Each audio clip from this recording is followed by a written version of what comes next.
Asia কাপে তামিম না থাকায় ওপেনিংয়ে ভুগছে বাংলাদেশ। তানজিদ তামিমে ভরসা না পেয়ে মেহেদী মিরাজকে দিয়ে ওপেন করিয়েছে টিম ম্যানেজমেন্ট।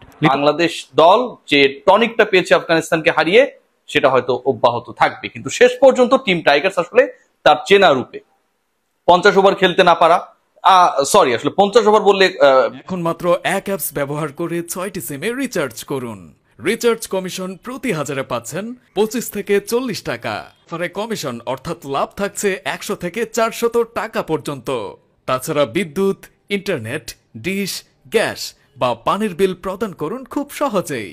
আপনি চাইলে বাটন ফোনের মাধ্যমে অনলাইনে আমাদের সার্ভিস উপভোগ। আসসালামু আলাইকুম সুপ্রিয় দর্শক বন্ধুরা, অবশেষে এশিয়া কাপের সুপার 4-এর প্রথম ম্যাচেই পাকিস্তানের সাথে এমন লজ্জাজনক হারের বেশ কিছু কারণ বেরিয়ে আসছে। দর্শক বন্ধুরা, যেখানে বাংলাদেশের অনেক সিনিয়র ক্রিকেটারকে বাদ দিয়ে অনেক নতুন মুখ সেখানে অন্তর্ভুক্ত করেছে, আর সেই নতুন মুখরাই বাংলাদেশকে ধ্বংসের দিকে ঠেলে দিচ্ছে। দর্শক বন্ধুরা, তাদের মধ্যে উল্লেখযোগ্য হচ্ছেন নাইম শেখ। নাইম শেখ এবার ব্যাটিং ব্যর্থতার সাথে তার ফিল্ডিং ব্যর্থতাও যোগ করেছেন। দর্শক বন্ধুরা, এবার সেই সকল বিষয়গুলোকে কেন্দ্র করে অত্যন্ত চমৎকার কিছু আলোচনা করেছেন সাংবাদিক রিয়াজ ও তাজিম ভাই। দর্শক বন্ধুরা, আপনারা রিয়াজ ও তাজিম ভাইয়ের সেই সকল আলোচনাগুলো শুনলে অবশ্যই বুঝতে পারবেন কিভাবে বাংলাদেশের ক্রিকেটটি আস্তে আস্তে ধ্বংসের দিকে চলে যাচ্ছে। তো দর্শক বন্ধুরা, চলুন আমরা সেই সকল বিষয়গুলো পরিপূর্ণ জেনে নিই। 5 ম্যাচের পরিসংখ্যান দেওয়ার চেষ্টা করেছি, অনেকে সেটার জন্য আমাকে গালিগালাজ করেছেন। সবার কাছে আসলে ক্ষমা প্রার্থী, কারণ বাংলাদেশের সবশেষ ম্যাচের পারফরমেন্স দেখে অনেক বেশি মাথায় তুলে ফেলেছিলাম। মনে হচ্ছিল যে বাংলাদেশ একদম বদলে যাওয়া দল, এবং খুব বেশি মনে পড়ছিল যে যেই দলটা যদিও অনেক পাস্টের পরিসংখ্যান, অনেক আগের হিস্ট্রি, সবশেষ 5 ম্যাচের 4টায় পাকিস্তানকে হারিয়েছে। লাহোরের গাদ্দাফি স্টেডিয়ামে বাংলাদেশ দল যে টনিকটা পেয়েছে আফগানিস্তানকে হারিয়ে সেটা হয়তো অব্যাহত থাকবে, কিন্তু শেষ পর্যন্ত টিম টাইগার্স আসলে তার চেনা রূপে 50 ওভার খেলতে না পারা, আসলে 50 ওভার বললে বেশি হয়ে যায়। বাংলাদেশ এখন 40 ওভারও ঠিকঠাক ভাবে খেলতে পারে না, 200 করতে পারে না, এটা মোটামুটি নিয়মিত ঘটনা। এবং এশিয়া কাপে আমরা দেখলাম যে এর আগে বাংলাদেশ টেনে টুনে 40-42 ওভার খেলেছিল প্রথম ম্যাচটায়, সেখানটায় 164-র মতো করেছিল। এ ম্যাচে রান বেশি হয়েছে, কিন্তু খেলেছে 38.34 ওভারের মতো। একটা দলের অবস্থা কতটুকু রুগ্ন হলে সেই দলটা, যে দলটা মোটামুটি গাদ্দাফির হাইওয়ে উইকেটে খেলতে নামলো 8 জন ব্যাটসম্যান নিয়ে, 8 নম্বরে ব্যাট করতে নামা আফিফ হোসেন ধ্রুবকে যদি আমি সলিড ব্যাটার ধরি, এর থেকে লজ্জার কি হতে পারে যে সেই দল শেষ পর্যন্ত 50 ওভার্স, 40 ওভার্স, 39 ওভার্স পর্যন্ত খেলতে পারেনি, অল আউট হয়ে গেছে। এবং এমন শর্টস খেলে ব্যাটসম্যানরা আউট হয়েছে, এমন ভাবে উইকেট বিলিয়ে এসেছে। বাংলাদেশ দল যে বিশ্বকাপের আগে একটা প্রস্তুতির মধ্য দিয়ে যাচ্ছে, এশিয়া কাপ খেলতে যাওয়ার আগে যে দলটার লক্ষ্য নানাভাবে নানাজন শুনিয়েছেন যে অন্তত ফাইনালে যাওয়া, সেমিফাইনালস অর্থাৎ সুপার 4 এনশিওর করার, তো আসলে বাংলাদেশ, পাকিস্তান, শ্রীলঙ্কা, ইন্ডিয়া, এই যে সাবকন্টিনেন্টাল টিমগুলো, সেটা আসলে কঠিন কোনো একটা পথ হতে পারে না। কিন্তু যেই দলটা এর আগে অন্তত বিভিন্ন ফরম্যাট মিলিয়ে 3টা এশিয়া কাপের ফাইনাল খেলেছে, সেই দলের এই রুগ্ন দশা আসলে অনেক বেশি পোড়ায়। একটু আগে বলছিলাম যে 8 জন ব্যাটসম্যান নিয়ে একটা 11 সাজানো হয়েছে, ষষ্ঠ বোলার নেই, এবং পুরোপুরি একটা ভয়ঙ্কর পরিস্থিতি যে বাংলাদেশের 8 নাম্বার ব্যাটার কেউ আসলে প্রয়োজন হইতে পারে।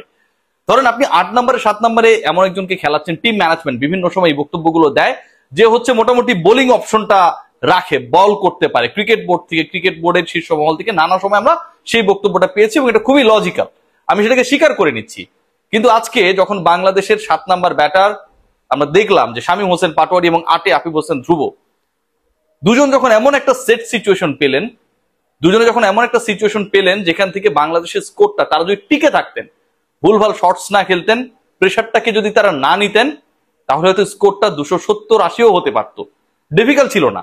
রানা বলও যদি করতো, বাংলাদেশ কমপক্ষে প্রায় 70-72টা বল খেলতেই পারেনি। তারপরে এটা যদি প্লাস করা হয়, 270 প্লাসের কাছাকাছি বা 260 প্লাস হয়ে যায়। সো ওভারঅল এমন একটা সিচুয়েশন তৈরি করা হয়েছে, এমন একটা প্যানিক সিচুয়েশনে ক্রিকেটাররা রয়েছেন যারা তাদের বেস্টটা ডেলিভার দিতে ভীত সন্তুষ্ট। আফিফের কিংবা শামীমের ক্যাপাবিলিটি নিয়ে কোনো ধরনের প্রশ্ন নেই, কিন্তু যখন এই ক্রিকেটারদের মাথার মধ্যে ঢুকিয়ে দেওয়া হয়েছে, আফিফ, শামীম, শেখ মেহেদী, 3-4 জন ক্রিকেটার, তারা হচ্ছে একজন পার্টিকুলার ক্রিকেটার যাকে হচ্ছে অনেকের পছন্দ না, সেই ক্রিকেটারের রিপ্লেসমেন্ট, এবং এদের যে কোনো একজন যদি একটা বিগ ইনিংস খেলে ফেলে, তাহলে আমরা ওই রিপ্লেসমেন্টটা পেয়ে গেছি, এরকম একটা সিচুয়েশন। মানে একটা ভালো ইনিংস খেললে আমরা সেই রিপ্লেসমেন্ট পেয়ে গেছি এবং বিশ্বকাপের দলে তার জায়গাটা নিশ্চিত, এরকম একটা সিচুয়েশন, এরকম একটা প্রেশার যখন ইয়াং ক্রিকেটারদের উপর দেওয়া হয় প্রচ্ছন্নভাবে, তখন তার বেটার বেস্ট পারফরমেন্সটা আমরা কখনোই এক্সপেক্ট করতে পারি না। আজকে বাংলাদেশ কিভাবে উইকেট হারিয়েছে? লিটন কুমার দাস তিনি আজকে আবারও বাঁহাতি বোলারের বলে আউট হয়েছেন, সবশেষ 12 ম্যাচে 7ম বার। তাওহিদ হৃদয় ফুল লেন্থের বলে বারবার বিট হচ্ছেন। আজকে যদি দেখি যে গুড লেন্থে পরে যে বলগুলা একটু এক্সট্রা বিট অফ বাউন্স করছিল, প্রত্যেকে উইকেট বিলিয়ে দিয়ে আসছিলেন। সেট ব্যাটসম্যান 100 রানের 5ম উইকেটে পার্টনারশিপ, 47-এ 4টা উইকেট চলে যাওয়ার পর সাকিব মুশফিক এরপর যেভাবে আউট হলেন, পুরো দল একটা যে টিম খেলছে, তারা যে একটা দেশের প্রতিনিধিত্ব করছে, সেই জায়গাটা বড্ডভাবে মিস করি। ইন্টারেস্টিং পার্ট যেটা, যে ব্যাপারটা আসলে সবচেয়ে বেশি চোখে পড়েছে, যে ব্যাপারটা নিয়ে অনেকেই হয়তো এরপরে আবার কমেন্ট বক্সে এসে অনেক ধরনের নিজেদের মন্তব্য দিবেন, গালিগালাজ করবেন, সেটা আপনাদের নিজস্ব ব্যাপার, সেই অধিকারটা আপনাদের রয়েছে। মানে যেই ব্যাপারটা আসলে সবচেয়ে বেশি চোখে পড়েছে যে আজকে বিশ্বকাপের এই দেখা দলটা মিলেছে তরুণ তামিম ইকবাল খানের। সঠিক নিয়মের মধ্য দিয়ে রিহ্যাব শেষে অনুশীলন করছেন পুরো দমে। উইকেট থেকে বেরিয়ে এসে নিজের সাইন শট খেলেছেন, করেছেন কনফিডেন্ট সুইপ। ফিল্ডিংয়েও ঘাম ঝরাতে দেখা যায় এই ওপেনারকে। ভরপুর নস্টালজিয়া। মিরপুর একাডেমি মাঠে 2007 বিশ্বকাপের তরুণ তামিমকে যেন আবার দেখা। এক্সিলেন্ট ফিট মুভমেন্ট, উইকেট থেকে অনায়াসে বেরিয়ে নিজের পছন্দের এই শটটাই যে মনে করিয়ে দেয় তরুণ তামিম ইকবাল খানকে। ডায়েট আর ফিটনেস নিয়ে দারুণ কাজ করেছেন। কাভার ড্রাইভ, ব্যাকহ্যান্ড সুইপ, পুল, সব শটেই আত্মবিশ্বাসী তামিম। এশিয়া কাপে তামিম না থাকায় ওপেনিংয়ে ভুগছে বাংলাদেশ।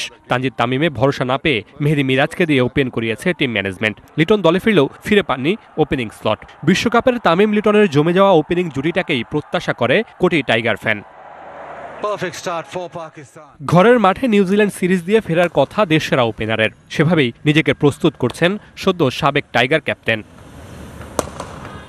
অফ ফর্ম ইনজুরি বোর্ডের সাথে সম্পর্কের টানাপোড়েন, হুট করেই অবসরের ঘোষণাও দিয়ে দিয়েছিলেন তামিম। পরে প্রধানমন্ত্রীর হস্তক্ষেপে ফিরেছেন।